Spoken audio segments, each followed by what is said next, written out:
हालांकि जयशंकर प्रसाद मुझसे करीब करीब 8-10 साल बड़े थे उम्र में, लेकिन वो वहाँ सेंट्रल हिंदू कॉलेज में रहते हुए नाटकों में अभिनय किया करते थे। 20 ही मूव टू जयपुर भारत नाटक। 20 से 25 तक 4-5 साल में जयपुर भारत नाटक में हुई। उसके बाद तो उनकी जो इच्छा शक्ति थी, डिटर्मिनेशन था। हाँ, पृथ्वी जी का तो है हफ्ते में 2 बार या हफ्ते में 1 बार। उनको एक बीच में 25 से 44 का जो पीरियड है, उनके बचपन की जो प्रगाढ़ मित्रता थी वो मित्रता से कंटिन्यू रही है बीच में। नमस्कार जीवन चंद पंत जी, कक्का जी। आज ये हमारा सौभाग्य है कि आपसे बात करने का हमें अवसर मिला है। दरअसल मूलतः हम आज बात करेंगे जो हिंदी के मशहूर नाटककार, उपन्यासकार और कवि थे गोविंद बल्लभ पंत, जो कि जिन्होंने 75 वर्षों तक साहित्य की साधना की, उनके बारे में बात करेंगे। और वो जीवन चंद जी के पिता थे। तो हम शुरुआत यहीं से करते हैं जीवन जी की, आपके पिता गोविंद बल्लभ पंत जी हिंदी साहित्य के बड़े हस्ताक्षर रहे। उनके साथ एक पुत्र के रूप में आपकी किस तरह की यादें जुड़ी हैं? अब यादें तो क्योंकि वो पिता हैं तो यादें तो जुड़ी होंगी, वो काफ़ी लंबी यादें होंगी। तो किस तरह से क्या विशेष रूप से आप जानना चाह रहे हैं? मैं जानना चाह रहा हूँ कि अगर आप एक तरह से, जैसे हम कहते हैं ना सिनेमा में फ्लैशबैक कहते हैं, हाँ। तो आपके जो मूल प्रभाव या बचपन के कुछ संस्मरण, कुछ एनेक्डोट आप हमको सुना सकते हैं जिससे पता लगे?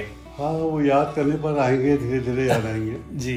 तो शुरू में तो रानीखेत, मेरे ख्याल से 1898 में, जी, इफ आई रिमेम्बर करेक्टली, 27 जुलाई 1898 ये उनकी डेट ऑफ बर्थ थी। जी।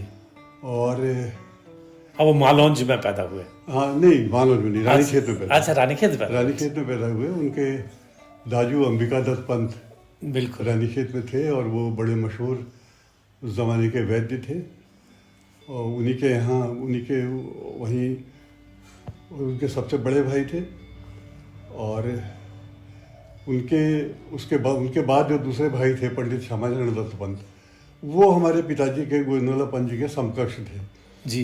1898 में पिताजी की का जन्म हुआ और मेरे ख्याल से 1900 में उनका हुआ है श्यामाचरण दत्त पंत जी। तो दोनों में बड़ी प्रगाढ़ मित्रता थी, इस वजह से, हम उम्र होने की वजह से। तो रानीखेत का, क्योंकि हम कुछ समय बाद हम रानीखेत से नैनीताल आ गए थे, फिर भी जो थोड़ी बहुत यादें मुझे जो वो बताते थे, एक तो ये बताते थे वो कि मैं और श्यामाचरण बाहर बैठ के, धूप में बैठ के अमरकोश याद किया करते थे। अच्छा। श्यामाचरण में बैठ के। वाह वाह। हाँ, यस्य ज्ञान दया सिंधु रगा गुणा, सेव्यतामक्षोधीरा सस्ये चामृताय। क्या बात है। तो वो सब रटते थे। जी। तो मैं समझता हूँ जो उनका विशाल शब्द भंडार है, गोविंद बल्लभ पंत जी का भी और श्यामाचरण दत्त पंत जी का भी, ये शायद इसी वजह से है। बिल्कुल। तो मैं इसलिए कह सकता हूँ क्योंकि हमको भी बड़बाजू ने अमरकोश पढ़ाया था। हाँ। तो दैट रियली कनेक्ट्स। तो 18, फिर उसके बाद 1913 में, शायद इन 1913 ही इन द बिगनिंग, शुरू में तो उनकी जो शिक्षा दीक्षा, प्राइमरी शिक्षा वही रानीखेत में रेमजे स्कूल, नहीं, वो मिशन स्कूल में हुई थी। और 1913 में वो मूव कर गए थे अल्मोड़ा रेमजे स्कूल में। वहाँ से उन्होंने मिडिल और हाई स्कूल की शिक्षा की। तो 13 में अल्मोड़ा गए और 1917 में अल्मोड़ा से हाई स्कूल पास करने के बाद वो आ गए बनारस। तो बनारस में फिर वो सेंट्रल हिंदू कॉलेज बनारस था, जो अब बनारस यूनिवर्सिटी है, वहाँ से उन्होंने इंटरमीडिएट की पढ़ाई करी। तो वो तो बनारस तो उस समय एक तरह से बड़े बड़े साहित्यकारों का गढ़ हुआ करता था। तो क्या वो साहित्यकारों से भी? हाँ, बिल्कुल। वहाँ बनारस में ही उनके जयशंकर प्रसाद से मुलाकात हुई। अच्छा। और जयशंकर प्रसाद निकट संपर्क में है। अरे, हालांकि जयशंकर प्रसाद मुझसे करीब 8-10 साल बड़े थे उम्र में, लेकिन वो वहाँ सेंट्रल हिंदू कॉलेज में रहते हुए नाटकों में अभिनय किया करते थे पिताजी हमारे उन दिनों। अच्छा। और जयशंकर प्रसाद ने उनका अभिनय देखा था। अच्छा, वो अभिनेता भी थे? हाँ, वो अभिनय करते थे। जयशंकर प्रसाद ने उनका अभिनय देखा था। अरे वाह। उससे उनकी मित्रता हो गई। और बाद में तो फिर पिताजी बताया करते थे, बाद में तो इतनी प्रगाढ़ मित्रता हुई कि अक्सर जो है तांगे में बैठ के, जयशंकर प्रसाद तो काफी पैसे वाले धनी परिवार के व्यक्ति थे। जी। उनका अपना तांगा होगा, तो तांगे में बैठ के बनारस से सारनाथ जाया करते थे। वाह। तो काफ़ी वो थे, तो काफ़ी प्रगाढ़ उनकी मित्रता थी। तो जो नाटक के प्रति, बाकी जो नाटक लेखन के प्रति जो रुझान है उनका, नाटक वो प्रसाद जी से भी उनको मिला, और प्रसाद जी ने उनसे कहा कि यार अगर तुम्हें नाटककार बनना है, नाटक तो तुम कोई नाटक कंपनी ज्वाइन करो। अच्छा। उस जमाने में सिनेमा तो था नहीं, या इतना नहीं था सिनेमा, शायद प्रारंभिक था उस वक्त। तो उस जमाने में एक व्याकुल भारत नाटक कंपनी हुआ करती थी, बड़ी मशहूर थी जी। तो उन्होंने प्रसाद जी ने कहा तुम कोई नाटक कंपनी ज्वाइन करो।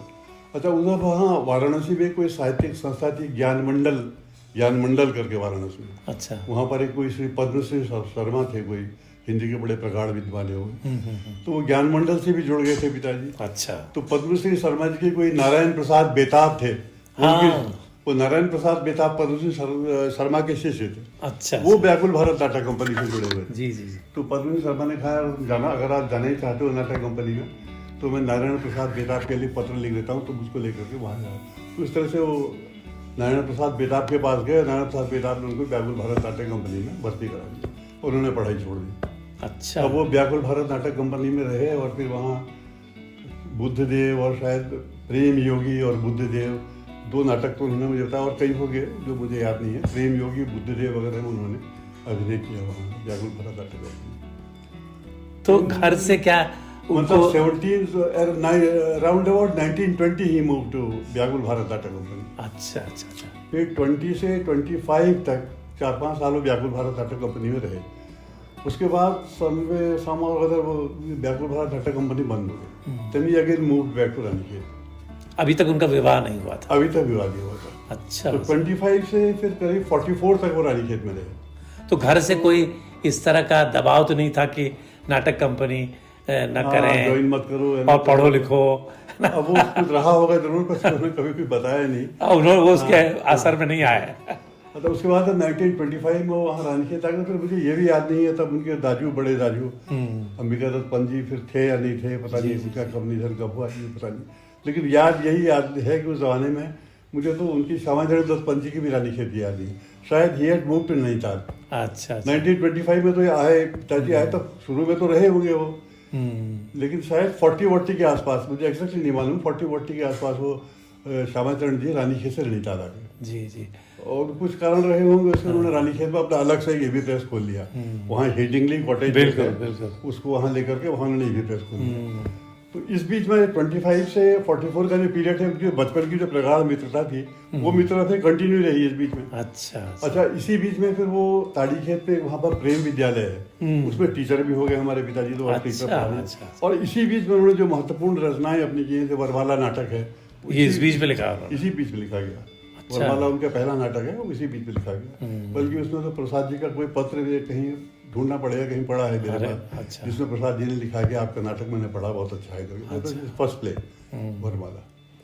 तो बल्कि वो तो अच्छा, अब वो श्यामाचरण जी नैनीताल मूव कर गए थे, तो उनको भी ये था कि मैं भी नैनीताल मूव कर जाऊँ। अब इतना ज्यादा अंतरंगता थी, तो सुनाया करती थी इनकी जो मदर है, ये ध्रुव की मदर है, सुनाया करती थी इस बात को। अच्छा। उधर नैनीताल गई तो उन्होंने कहा मेरा नैनीताल, ये अक्सर कहती थी। अच्छा। लेकिन वो उनकी मदर, जो हमारे पिताजी की मदर जो थी, वो जिंदा थी उस वक्त, तो उनकी वजह से वो रिमेन्ड इन रानीखेत। और अराउंड 1944 के आसपास उनकी मदर की डेथ हुई, तो then he also move to Nainital. अच्छा। तो 1944 में फिर वो पिताजी नैनीताल आ गए। फिर मुझे उस वक्त की याद है अच्छी तरह से। अच्छा। नैनीताल तब तक आप थोड़े बड़े हो गए? तब मैं थोड़ा 3-4 साल का हो गया था। अच्छा। तो मुझे उस बात की ये अच्छी तरह याद है कि वो रोजाना सुबह नैनीताल का नियम ये था कि 9-9:30 बजे खाना खा लेते हम लोग।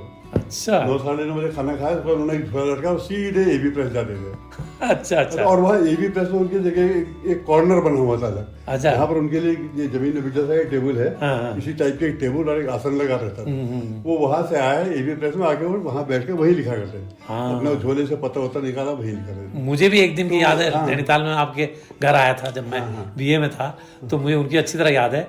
वो नीचे बैठ करके उनके शॉल पहन के वो लिख रहे थे, घर में नीचे लिखते थे, और बाकी दिन में वो वहाँ जाया करते थे। जी जी। मैं भी कभी कभी साथ उनके आता हूँ, तो मुझे याद है श्यामाचरण जी भी बैठे हुए हैं, एक धोती उन्होंने ऐसे लगा रखी है, और वो अपना वहाँ प्रूफ रीडिंग भी कर रहे हैं। कभी कभी पिताजी भी प्रूफ रीडिंग करते थे। अच्छा। जैसे लिखते लिखते कोई रहा यार ये देख ले।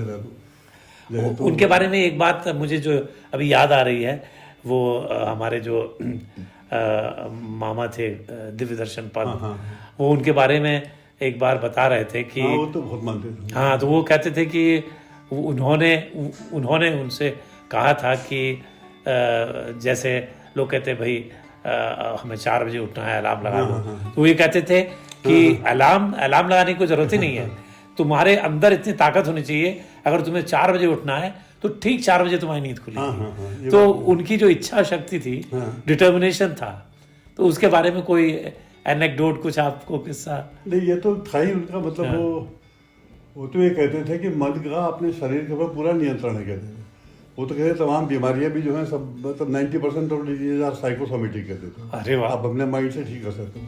जैसे डायबिटीज के लिए कहते थे वो। अच्छा।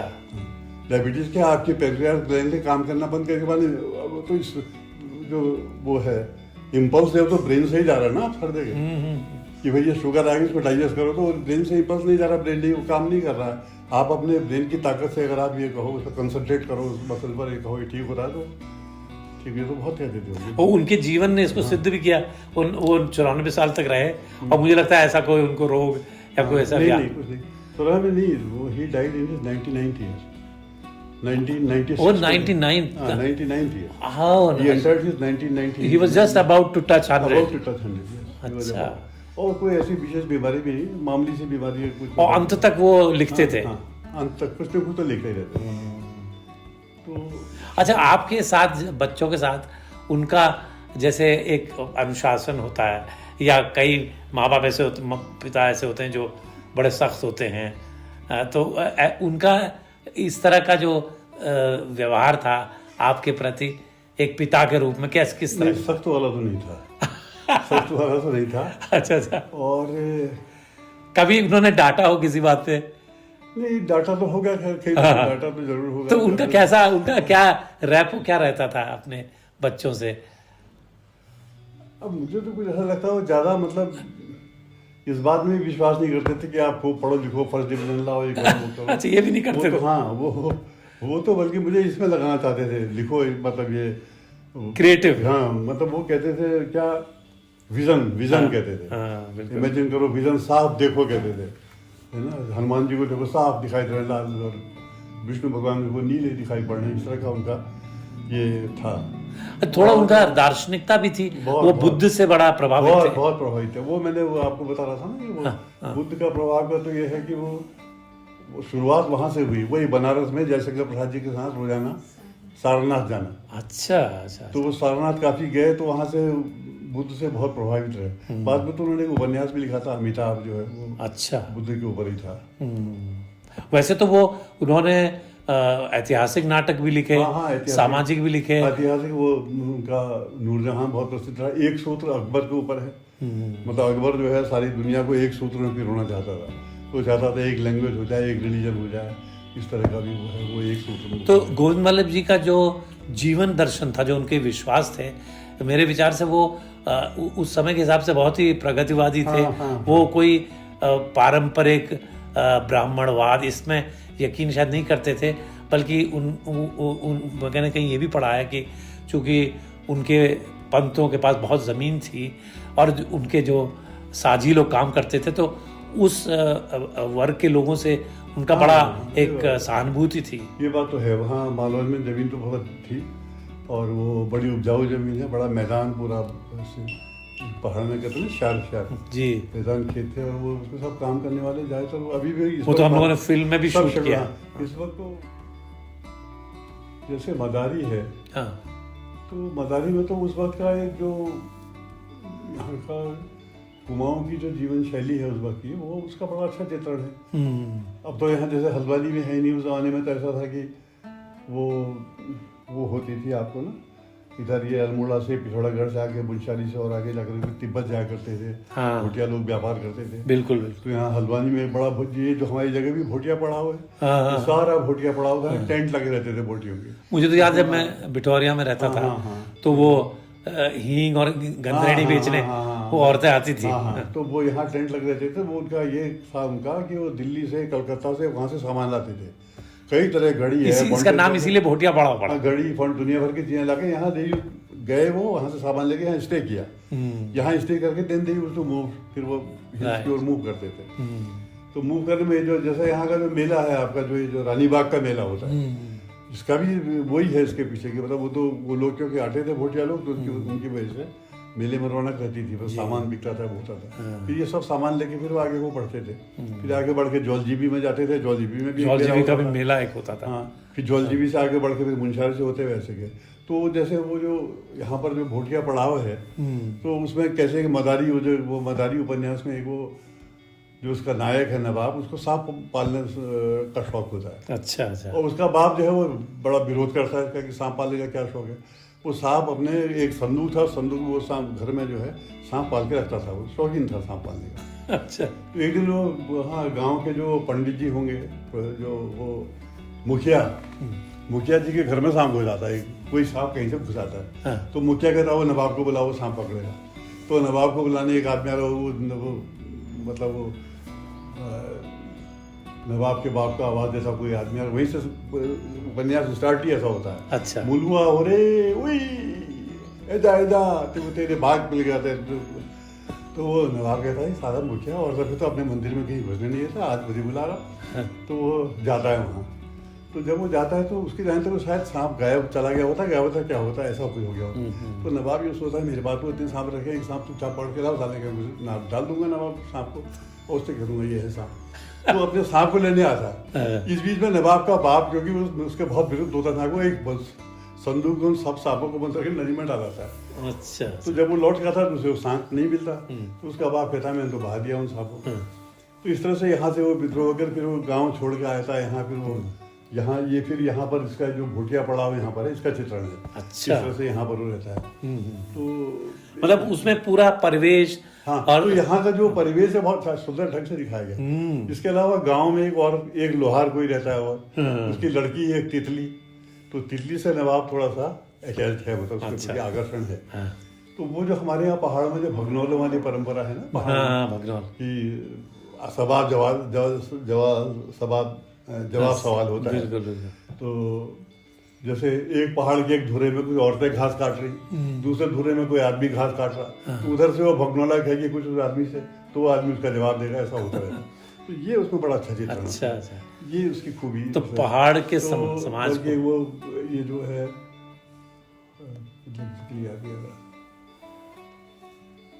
तितली श्रद्धार की रूपसी उस पार की, ऐसा कुछ। वो कहती है नवाब बिना राज के, नवाब बिना ताज के, हाँ नवाब बिना राज के, नवाब बिना ताज के तुम्हें सरोकार। मतलब वो जो अनुष्टुप छंद बोलना, वो बहुत बड़ा उनका सवाल और जवाब हो रहे हैं आपस में।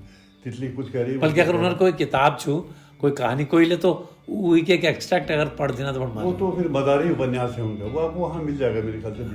नहीं, अभी अगर आपके पास कोई है तो उसका एक या दो पैरा आप पढ़ के सुनाएं। ढूंढना पड़ेगा, मदारी निकालना। हाँ, तो उसमें एक या दो पैरा आप पढ़ दी, ज्यादा नहीं। तो वो आपका जो पढ़ने का अंदाज है वो उस दिन आपने देखा। अरे यार, वो आपने बिना पढ़े ही इतने बढ़िया ढंग से। तो ध्रुव कह रहा था वो कविता, लेकिन वो मैंने उनको दादी को सुना है। चोर कहाँ वो कैसे पढ़ते थे। बहुत बढ़िया आपने पढ़ा था, बहुत ही बढ़िया। वो तो खैर वो तो आपने उनसे सुना होगा ना। नहीं, चोर कहाँ मैंने उनसे सुना है। तो आपने उससे रिपीट किया। वो सुना है तो मेरे मन में उसकी याद है, तो मैंने वो रिपीट किया था। तो बहुत ही बढ़िया। लेकिन वो जब तक पूरी कविता में हो तब मैं उसे कर पाऊंगा। करेक्ट। अदरवाइज वो तो आप में भी आपके पिता के वो जीन्स से चीजें आई हैं, जो ड्रामा का एलिमेंट है या जो लेखन का है। थोड़ा बहुत हो सकता है, लेखन तो कोई विशेष है नहीं। आपने मतलब वैसे राजकीय सेवा में रहते हुए भी ये वैसे करना मुश्किल था, पर उसके बाद भी आपने लिखा और कहानी आपने लिखी। मतलब ये तो नहीं कहा जाता, क्योंकि ऐसा तो नहीं किया कि करना चाहिए था। क्योंकि और बहुत से लोग हैं, जैसे श्रीलाल शुक्ल है। हाँ, उन्होंने तो उनकी तो राग दरबारी उनकी। मैं कह रहा हूँ ना, तो ऐसा तो कुछ किया नहीं। जी। अब यह है कि शायद अब कुछ कर लेंगे 2-4-5 साल जो भी जिंदगी हो। नहीं 2-4-5 साल आपने तो ऑलरेडी आपकी कहानियां छपती हैं। हाँ, ये जो मैंने दौलत राम आपको दी है, वो फोटो कॉपी भी है, इसके अलावा वो पहरू में छप के। हाँ, बिल्कुल। तो पहरू में छप के ही, इसलिए जी उसका ज्यादा बहुत बढ़िया। तो जब तक आपकी किताब आ रही है पंजी की, तो ये जो उनके बारे में, भुवनचंद्र पंजी के बारे में कहा जाता है कि वो नाटककार है, जबकि फैक्ट शायद ये है कि उनके जो उपन्यास है वो नाटकों से भी ज्यादा है। वो बहुत अहम नाटककार तो थे। उनके बारे में जो एक धारणा है या जो परसेप्शन है वो हिंदी साहित्य में समग्र क्यों नहीं है, मतलब उन पर इतना ध्यान भी नहीं दिया गया है? पता नहीं, नाटक में तो इसलिए मेरे ख्याल से नाटककार में तो ज़्यादा नाटककार हैं करके वो ज़्यादा तो इसलिए हुआ, जैसे मैं उस वक्त आपको बता रहा था ना कि वो 1944 में नैनीताल आए थे जी। तो 44 जब वो एबी प्रेस में लिखने जाया करते थे, लेकिन ये दौर करीब एक ही साल चला। 1945 में क्या हुआ कि बरेली में राधेश्याम कथावाचक थे, हाँ बिल्कुल, जिन्होंने राधेश्याम रामायण लिखी। जी जी जी। तो राधेश्याम कथावाचक जी के दिमाग में कहीं से आया कि एक फिल्म बनाई जाए राम जन्म करके। अच्छा अच्छा। तो उसके लिए उन्होंने कहा यार कोई अच्छा डायलॉग राइटर चाहिए, जो डायलॉग राइटर। इस बीच में वो पिताजी स्टेब्लिश हो चुके थे काफी, उनके वरमाला, राजमुकुट, अंगूर की बेटी, तमाम नाटक निकल चुके थे। तो राधेश्याम जी ने उनसे संपर्क किया, अच्छा, और कहा भाई मैं राम जन्म बनाना चाहता हूँ फिल्म, उसके लिए आप डायलॉग दीजिए और आप यहाँ बरेली आ जाइए, मेरे यहाँ मैं आपको रहने की जगह सब देता हूँ। अच्छा, वो बम्बई में नहीं थे, वो बरेली में थे? वो चले गए 1944 में, वो बरेली चले गए। वो भी मुझे याद है, हम लोग भी बरेली चले गए। अच्छा, बरेली रहते थे हम लोग। और राधेश्याम जी की मुझे भी याद है, मोटे मोटे से, गंजे से। अच्छा, तब आप रहे होंगे कॉलेज में या कुछ ऐसा? नहीं, बहुत छोटा था। अच्छा अच्छा, 45 की बात है। तो गोविंद वल्लभ जी वहाँ फिल्म दुनिया में कब गए? नहीं, बता रहा हूँ। अच्छा, तो 1945-44 में जब वहाँ रानीखेत गए, नहीं वो सॉरी, जब बरेली गए राधेश्याम जी के यहाँ जी, तो वहाँ उन्होंने वो जो अभी, अच्छा, वो जो राम जन्म जो फिल्म है उसके डायलॉग वगैरह लिखे हुए हैं। अच्छा अच्छा। करीब करीब साल भर 44 से 45 तक ऐसे साल भर करीब रहे होंगे बरेली। तो इस बीच राधेश्याम जी के लड़के नहीं चाहते थे, या उनकी पत्नी या उनके लड़के नहीं चाहते थे कि फिल्म में जाएं। अच्छा। क्योंकि वे कथावाद के रूप में, वाचक के रूप में काफी प्रतिष्ठित थे और उनकी राधेश्याम रामायण बहुत पॉपुलर है, बहुत, बल्कि हमारे कुमाऊनी रामला में भी अब उससे लिया है, काफी लिया गया उससे। तो वो घर घर पढ़ी जाती थी, है ना। बल्कि मुझे याद है उनके यहाँ क्या एक कोई थे, उनके यहाँ कोई ललित जी करके राधेश्याम, मुझे धुतली याद है। उन्होंने लिखा था, समय समय पर भेजते भक्तों को श्री राम, वाल्मीकि तुलसी भय तुलसी राधेश्याम। अच्छा अच्छा अच्छा। तो खैर राधेश्याम जी के लड़कों ने उनसे कहा कि पिताजी जो है आप ये फिल्म के चक्कर में मत पड़िए, आप बहुत सीधे आदमी हैं और फिल्म में बहुत चालू आदमी की जरूरत है। सही बात है, कहीं ऐसा न हो कि आपको बहुत नुकसान हो जाए। तो वो बार बार परसुएट रहे थे और अल्टीमेटली राधेश्याम जी ने हाथ डाल दिया। उन्होंने कहा यार पंजी अब नहीं करते इसको, फिल्म को छोड़ो, लिख लिया, सब हो गया। तो जब ये उन्होंने जब ड्रॉप कर दिया है तो पिताजी मायूस हो गए, आपने नैनीताल से मुझे यहाँ बुला लिया, वो कर रहे हैं। हाँ बिल्कुल। इसी बीच में क्या हुआ, पृथ्वीराज कपूर वहाँ कानपुर आए। अच्छा। तो राधेश्याम जी ने कहा पिताजी से कि चलो हमारे यहाँ बंद मेरा कोई बात नहीं है, बहुत बड़े नाटककार, बहुत बड़ा नाटक ग्रुप जो है कानपुर में पृथ्वीराज का आया है, आप जाके पृथ्वीराज से मिलिए। पता नहीं क्यों उनके दिमाग में आ गया, वो अपने पिताजी चले गए पृथ्वीराज मिलने के लिए। तो कानपुर में पृथ्वीराज ने उनसे कहा हाँ बिल्कुल तैयार है, आप हमारी कंपनी के लिए नाटक लिखिए, बम्बई आइए। अच्छा, मुंबई आ जाइए, हम आपसे मतलब वो तो एग्रीमेंट जो पृथ्वीराज का उनसे एग्रीमेंट वो रखा है मेरे पास। अच्छा, वो है आपका? उसका यार हम लोग ले लेंगे। अच्छा, तो फिर वो बम्बई चले गए? हाँ नहीं, तब हो गया कानपुर। हाँ, तो पृथ्वीराज ने बम्बई आइएगा तो लौट के बरेली आए, बरेली से फिर हम लोग नैनीताल आ गए, नैनीताल आके फिर बम्बई चले गए। अच्छा। तो इस तरह से 1946 में बम्बई चले गए। पर वो परिवार को लेके नहीं गए, खुद ही गए? नहीं, खुद ही गए, हम लोग नैनीताल ही रहते थे, वो अपने बम्बई चले गए। तो वहाँ जाके पृथ्वीराज ने उनसे कहा अपने लिए ड्रामा लिखिए। मतलब एक तरह से पृथ्वीराज जी ने उनको एम्प्लॉय कर लिया। हाँ, एम्प्लॉय कर लिया, मतलब उनको तनख्वाह। वो कितना 200 रुपया 250 रुपया महीना देता था। हाँ, उस जमाने में पर्याप्त था। 250 रुपया में 200 रुपया महीना। ये 40s की बात है। हाँ अच्छा, 45-46 की। अच्छा अच्छा। तो वो एक तरह से एम्प्लॉय कर लिया था इतना ही, वो डेली लिखते थे, एक उनका तय था, हफ्ते में 2 दिन जाके ओपेरा हाउस कोई जगह वहाँ पर। हाँ, ओपेरा हाउस। हाँ, तो वहाँ पृथ्वीराज कपूर बैठते थे, वहाँ जाके पिताजी सुनाया करते थे पृथ्वीराज को। अच्छा, एक तो ये हो गया। अच्छा, दूसरा जब बॉम्बे गए तो उन्होंने वहाँ पर धर्मयुग में डॉक्टर हेमचंद जोशी संपादक थे। अच्छा, वो कुमाऊं के थे? वो कुमाऊं के थे, डॉक्टर हेमचंद जोशी इनके बड़े मित्र थे। अच्छा। तो इन्होंने कहा चलो बम्बई चले जाते हैं, मान लो पृथ्वीराज से एग्रीमेंट नहीं हुआ, कुछ नहीं भी हुआ, पैसे नहीं भी मिले, तो धर्मयुग में लिखते रहेंगे। तो वहाँ जो है वो तो हेमचंद जी हैं, तो वहाँ उसमें छपता रहेगा धर्मयुग में, थोड़ा बहुत आर्थिक वो होता रहेगा। तो वो हेमचंद जी से मिलने वहाँ गए धर्मयुग के ऑफिस। तो हेमचंद जी ने कहा यार मेरे तो आज वो खत्म है, वो मेरे तो आज टर्म खत्म होना, मैं तो जाना ही हूँ आज। अच्छा अल्लाह से तो उन्होंने कहा, लेकिन फिर भी उन्होंने कहा तुम जगो ठहरो, अल्लाह मैं कर दूँ। अच्छा। तो जो नए संपादक आए थे सत्यकाम विद्यालंकार, अच्छा अच्छा। तो हेमचंद जी ने सत्यकाम विद्यालंकार से पिताजी को इंट्रोड्यूस किया, भाई हिंदी के लेखक हैं और ये जो है ये आए थे इनकी। तो सत्यकाम विद्यालंकार ने पढ़ रखा हुआ ऑलरेडी। उन्होंने कहा नहीं ऐसा है, हमें उप संपादक की जरूरत है कहानी के पेज के लिए, आप धर्मयुग में उप संपादक हो जाइए, कहानी का पेज। अच्छा। तो इस तरह से गॉट। तो वो पृथ्वी थिएटर्स में मतलब उनके पृथ्वीराज जी के लिए भी काम करते थे और यहाँ भी करते। पृथ्वी थिएटर तो है हफ्ते में 2 बार या हफ्ते में। हाँ, तो उनको एक तरह से तो ये है कि आप लिखिए, ड्रामा लिखिए, जितना सर्टेन पोर्शन जब लिख जाए तो आके मुझे सुनाइए। तो वो जाके हफ्ते में एक बार सुनाना होता है। और उसके उनको 200 रुपये महीने मिलते थे, प्लस वो धर्मयुग में इसमें काम करते होंगे। तो एग्रीमेंट में लिखा हुआ कितना रुपया दिया जाए, क्या दिया जाए। अच्छा, जब वो देखेंगे हम या तो शायद 200 रुपया महीना देंगे या 150 रुपया महीना देंगे, और वो जो है शायद 3000 में टोटल एग्रीमेंट हुआ था, तो 10 महीने तो देते रहेंगे 12 महीने, ऐसा कुछ है इस तरह का। जब वो है एग्रीमेंट में अभी दिखा हुआ। तो उनके लिए, पृथ्वीराज जी के लिए उन्होंने मेरे ख्याल से एक आध नाटक, पूरा नाटक, एक ही नाटक लिखा, एक नाटक लिखा। अच्छा। खैर वो कौन सा नाटक था वो? अहंकार करके कोई नाटक। अच्छा, बताऊंगा बात कर दिया। तो जब वो वहाँ धर्मयुग में हो गए। अच्छा, उसके बाद क्या था, एक रतनलाल जोशी थे वहाँ, हिंद साइकिल्स वाले। अच्छा। रतनलाल जोशी की हिंद साइकिल्स है। रतनलाल जोशी अखबार निकाल रहे थे नवनीत। अच्छा। अभी शुरुआती दौर में था नवनीत, निकालने की मतलब प्रक्रिया में थे। तो रतनलाल जोशी ने कहा, कहाँ वहाँ संपादक हो आप, मेरे यहाँ आ जाओ, नवनीत को संपादक बनाता हूँ आपको, आप जो है नवनीत के संपादक बन जाओ। अच्छा। तो वो पिताजी ने कहा ठीक है। तो वहाँ धर्मयुग छोड़ के नवनीत में आ गए संपादक। नवनीत के संपादक, हालांकि वो पहला इशू निकलने से पहले उन्होंने नवनीत छोड़ दिया था, उसकी भी एक कहानी है। अच्छा। नवनीत के शुरुआती जो पहला अंक जो निकला, उसका शुरुआती काम सब उन्होंने किया, लेकिन फिर वो जब अंक निकलते निकलते उन्होंने नवनीत छोड़ दिया। अब उसकी कहानी ये है कि पृथ्वी थिएटर्स में, पृथ्वीराज के यहाँ जाते थे वो, पृथ्वी थिएटर्स में एक हमारे पहाड़ के एक्टर थे, जगदीश पंत। अच्छा। आपने उनका नाम सुना नहीं सुना? जगदीश पंत नाम के एक हमारे पहाड़ के वहाँ एक्टर थे। वहाँ से जगदीश पंत से उनका परिचय हो गया। जगदीश पंत बड़ा अच्छा एक्टर था, उसका थोड़ा बहुत बम्बई में बेस भी बन गया था। तो वो एक पिक्चर प्लान कर रहा था।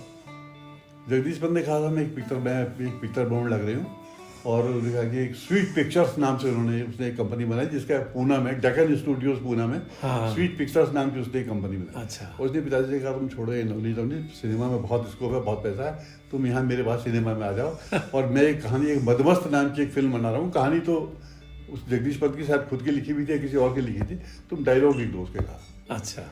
तो उन्होंने कहा ठीक है। उन्होंने नवनीत छोड़ के, तो रतनलाल जोशी ने कहा पंजी देखिए आप जा तो रहे हैं यहाँ से छोड़ के सिनेमा में, लेकिन याद रखिए साहित्यकारों की कबर सिनेमा में ही बनती है। अच्छा, नहीं होती। हाँ, उन्होंने कहा आप जा तो रहे हैं, पर साहित्यकारों की कबर जो है सिनेमा में बनती है। अच्छा। मतलब आप साहित्यकार हो, आपको सिनेमा नहीं जाना चाहिए। वो चले गए।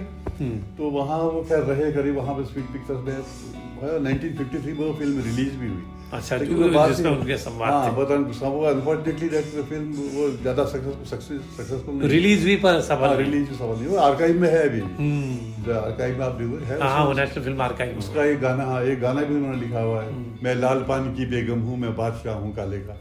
अच्छा, ये पंजी ने लिखा। हाँ, शमशाद भी ने लिखा, मिल जाएगा। अच्छा, शमशाद बेगम ने गाया। हाँ, इसमें मिल जाएगा। अच्छा, उसमें लाल पान की बेगम लिखे तो निकल आएगा। ठीक, भी निकाल देंगे। तो अच्छा, हाँ, तो क्या वो मैं आपसे पूछ रहा था कि वो जो एक किस्सा बड़ा आपने सुनाया था, वो तो कोई ऐसी बहुत ऐसी बड़ी बात नहीं है। वो बाय द वे बताते थे, वो पृथ्वीराज के घर के बाहर लॉन में कहीं बैठे हुए होंगे, पिताजी पृथ्वीराज अंदर होंगे, वो किसी वजह से लॉन में बैठे हुए होंगे, इंतजार कर रहे होंगे, और वो कहते राज कपूर और नरगिस लॉन में कहीं दूर घूम रहे थे, और वहीं पर एक बढ़ई जो है बैठा हुआ रंधे से लकड़ी छील रहा था। अच्छा। तो लकड़ी छील के, लकड़ी के जो फ्लेक्स निकलते हैं, तो उस छिलके में नरगिस ने कुछ लिखा है इसे। अच्छा। लिख के राज कपूर को दिया। राज कपूर ने पढ़ा, और पढ़ के वो फेंक के चला गया, नरगिस भी चली गई। अब वो बढ़ई ने उठा लिया, उठा के वो पिताजी के पास लाया कि साहब क्या लिखा है इसमें, पढ़ दीजिए। तो पिताजी ने उसमें पढ़ा, वो मुझे एग्जैक्टली अब तो याद नहीं क्या है। तो वो जो छिलका काफी समय तक पिताजी के पास रखा हुआ था। अरे, तो अब वो भी कोई ले गया उठा के गया। उस छिलके में नरगिस से लिखा है था, उसका मुझे अंग्रेजी में लिखा था, प्यार मोहब्बत की बात एग्जैक्टली नहीं, उसमें लिखा है था कि मुझे परेशान मत करो, शांति से बैठने दो। अच्छा। ये हिंदी ट्रांसलेशन है। अच्छा। मुझे परेशान मत करो, शांति से बैठने दो। हाँ, तब तो रात की शादी होगी, हाँ। वो उन पे फिदा हो कुछ गए। अब जो भी बात होगी, अच्छा, अच्छा, अच्छा। जो उस छिलके में जो लिखा था उसका आशय हिंदी ट्रांसलेशन, मुझे परेशान मत करो, शांति से बैठने दो। तो वो बड़ा ही लेके लाया पिताजी ने कहा, तो पिताजी ने बताया होगा भाई ये कुछ लिखा है, कुछ जो भी कहा हुआ बड़े से, वो रख लिया उन्होंने कागज अपने पास कि अरे इम्पोर्टेंट है करके। वाह, तो उनके पास रखा हुआ था, बहुत दिनों तक वो रखा हुआ जी। किसी फाइल के अंदर मिलता था। अब तो उनकी सब चीजें गायब हो गई, तो इसलिए। अच्छा, उसके बाद आप कह रहे थे कि वो फिर नैनीताल लौट आए 50 हाँ, वो मैं वहाँ से शुरू करा था। 53 में वो नैनीताल लौट आए, 53 से 58 तक फिर नैनीताल गए। जी। तो 58 में 53 से 58 के बीच में महादेवी वर्मा ने वहाँ पर नैनीताल में ताकुला में, नैनीताल के पास ही ताकुला में एक उत्तरायण नाम की एक संस्था स्थापित की, जिसका मूल्य एक तो स्कूल चलाती थी संस्था वो, और दूसरा उसका था कि जो साहित्यकार गर्मियों में यहाँ आते हैं उनके आने की एक जगह हो जाए, साहित्य चर्चा का साहित्य हो जाए। और जैसे मुझे अच्छी तरह याद है, रामधारी सिंह दिनकर एक बार वहाँ आए थे, आचार्य चतुर्सेन आए थे, ऐसे बड़े बड़े साहित्यकार गर्मियों में वहाँ आया करते। गर्मियों में साहित्यकारों के आने का एक स्थान जैसा होता। एक नैनीताल के गोविंद सेठ शाहजी थे, उनकी प्रॉपर्टी थी, उन्होंने महादेवी वर्मा को दे दी थी 8 करोड़ के। अच्छा। ऐसा था। तो उसमें रहे करीब 5 साल। फिर 1958 में क्या हुआ कि song and drama division Delhi में, जो भारत सरकार का गीत और नाटक प्रभाग है, उसमें एक उस जमाने में एक क्या नाम था उनका, डॉक्टर जगदीश चंद्र माथुर थे, जो IAS थे, लेखक भी थे, IAS थे। उन्होंने जो है पिताजी को उसमें वहाँ बुला लिया कि आप यहाँ आइए, सॉन्ग एंड ड्रामा डिवीजन आप स्क्रिप्ट राइटर के रूप में आप रख लीजिए। तो उन्होंने लेके एक तरह से नौकरी दे दी उनको। अच्छा। फिर 58 से लेके 71 तक बराबर सॉन्ग एंड ड्रामा डिवीजन में रहे। कई नाटक सॉन्ग एंड ड्रामा डिवीजन से निकले, जिसमें कोहनूर का लुटेरा नाटक उनका बहुत मशहूर हुआ, उसको पूरे हिंदुस्तान भर में 100 खेल हुए उसके। फिर 71 में उनका कॉन्ट्रैक्ट फिर सॉन्ग एंड ड्रामा डिवीजन से समाप्त हो गया था, काफ़ी एज हो गई थी। फिर 71 से लेके एक साल, शायद 71 to 72, एक साल करीब हो, लखनऊ में एक साक्षरता निकेतन है। अच्छा। जिसमें नव साक्षरों के लिए साहित्य लिखने की बात थी, तो उसमें एक साल करीब वहाँ रहे। वहाँ उन्होंने कई छोटे नव साक्षरों के लिए कई कठपुतली नाटक लिखे थे। फिर शायद वो आकाशवाणी में भी रहे कुछ तो। नहीं, आकाशवाणी का से ही संबंध गीत और नाटक प्रभाग था। अच्छा। तो आकाशवाणी लोग कहते हैं, पर आकाशवाणी नहीं था, वो गीत और नाटक प्रभाग। बिल्कुल। तो फिर वो साक्षरता निकलते 72 में फिर वो नैनीताल आ गए। फिर मैं फॉर्चुनेटली और अनफॉर्चुनेटली, फॉर्चुनेटली व्हाटएवर यू से, मैं PCS में सेलेक्ट हो गया। जी, मुझे मालूम। तो फिर वो ठीक हो गया, उसी दौरान मैं आया था वहाँ पे। हाँ, तो हो गया। तो फिर वो ये है कि वो जहाँ मैं जाता रहा, वहाँ मेरे साथी रहते रहे वो इस तरह से। अब वो आपसे सवाल है कि नाटककार के रूप में क्यों उन पर ज़्यादा रहना जाता है। जी।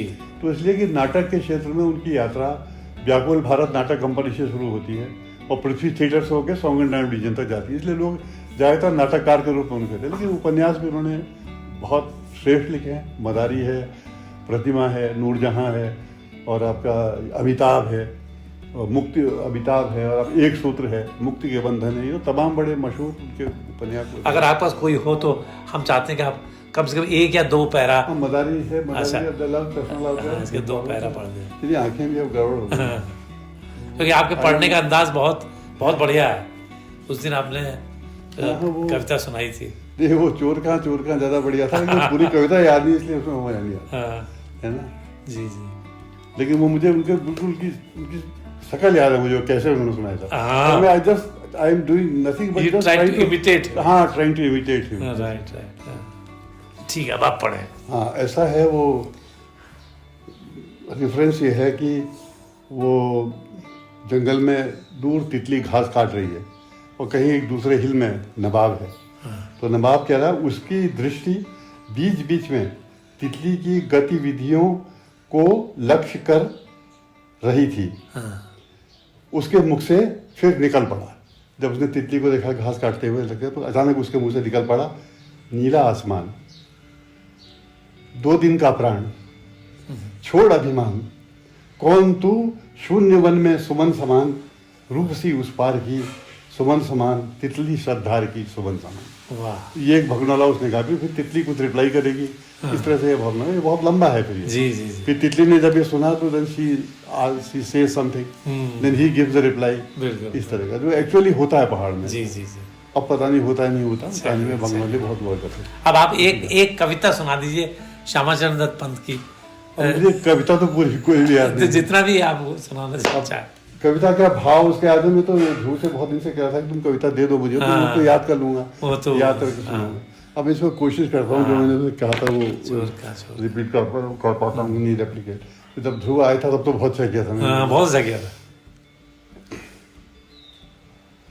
रात भर इस बार घड़ी जिकची सामने देखो, चोर का कोतर हाथ ज्योति लेगो, कोतर बाल न रंग लेगो, कोतर जवानी लेगो, चोर का। वाह क्या बात है, बहुत ही एनिमेटेड। वो अगर मिल जाए ना तो बहुत ही बढ़िया है, आप करेंगे सब। चलो फिर जितना उसके बहुत आग्रह था ध्रुव का। जी जी जी। इसलिए मैंने कहा पर अंत में बस हम अंत करेंगे, क्योंकि कुसुम चाह रही है कि वो इतने ज्यादा सहज और साधारण सिंपल व्यक्तित्व थे कि उनको सॉन्ग एंड ड्रामा डिवीजन से या आकाशवाणी से जब उनको तनख्वाह, उनको कॉन्ट्रैक्ट दिया गया 600-1200 जो भी होगा, तो उन्होंने सुना ये कहा कि हमको इतना पैसा क्यों दे रहे हैं, हमें इसकी जरूरत नहीं है। हो सकता है बात आपको नहीं पता है, ठीक है। मुझे ठीक स्मरण नहीं, मुझे ये जरूर याद है व्याकुल भारत नाटक कंपनी में जब वो गए थे, तो व्याकुल भारत ने पूछा कि कितनी तनख्वाह है आपको, तो इसमें उन्होंने कहा कि कम से कम जो हो सकता है वो दे दीजिए। रियली? हाँ, कम से कम जो दे सकते हैं वो दे दीजिए। क्या तो जब वो लौट के आए तो उन्होंने फिर अपने यहाँ घर में सुनाया होगा, अपने दादू के या समझ किसी को भी सुनाया होगा, मैं कहो कम से कम जो दे सकते हो, तो उनका यार तू कैसे ट्विल गुंजा जी ज्यादा से ज्यादा दे सकते हो वो दो, क्या कम से कम दे सकते हो, ट्विल कहो ट्विल गुंजा जी ज्यादा से ज्यादा जो दे सकते हो वो दो। तो ये तो याद है मुझे। वाह वाह, बहुत ही अच्छा लगा आपसे बात के। अब थोड़ी बात हम आपके ऊपर करना चाहते हैं कि आपने भी चाहे अपने पिताजी से प्रभावित होकर के आप भी आजकल कहानियां लिखते हैं, आपकी कहानियां पहरू में छपती हैं। अब ऐसा है, कहानी लिख तो सकता था मैं जरूर, मतलब मैं 1962-63 से ही मैंने लिखना थोड़ा बहुत शुरू किया। अच्छा था। अच्छा अच्छा। उस जमाने में कलम है का मोल एक कहानी लिखी थी, वो काफी चर्चित रही थी। अच्छा। लेकिन बाद में फिर पता नहीं, जब मैं पीसीएस में चला गया तो या तो मुझे टाइम नहीं मिला या क्या हुआ पता नहीं। ऐसे तो पिताजी भी साथ थे, वो बार बार कहते थे, और कभी ये भी कहते थे अच्छा जो मतलब जो भी यहाँ पर एक्सपीरियंसेस तेरे हो रहे हैं उनको तो डायरी में कहीं नोट कर ले, बाद में रिटायरमेंट के बाद लिखना। अच्छा। तो ऐसे ही तो इक्का दुक्का मैंने लिखी होंगी, 10-12 कहानियाँ लिखी होंगी। उनका एक संग्रह भी अभी निकल ले अच्छा अच्छा। देहरादून में समय शाख से पब्लिशर है। तो इस बीच में जो आपकी कहानी जो बहुत चर्चित हुई है वो कौन सी? इस बीच में एक तो मैंने भी आपको दौलत राम दी है। जी जी जी। तो ये दौलत राम पहरू में छपी थी, तो इसके तो दौलत राम की क्या उसकी तो वो पलायन के ऊपर है। अच्छा, जो पलायन। पहाड़ से जो पलायन हो रहा है वाह। उसके जी जी। वो तो हमारी डॉक्यूमेंट्री में भी पलायन का पक्ष है। पलायन के पक्ष पर ही है वो। अच्छा अच्छा। और फिर ये पहरू में छपी थी, तो उसके जो पहरू के फिर जो नेक्स्ट अंक जो आया था उसमें काफी लोगों के रिएक्शंस आए उसमें, काफी अच्छे। फिर इसके अलावा एक मैंने हाल में चांचरी करके कहानी लिखी। अच्छा अच्छा। जो पहाड़ के चांचरी नृत्य के ऊपर, जी, एक तरह से चांचरी नृत्य का वर्णन है उसमें। तो वो कहानी मैंने अल्मोड़े से एक मैगजीन निकलती है पूर्वासी करके। अच्छा।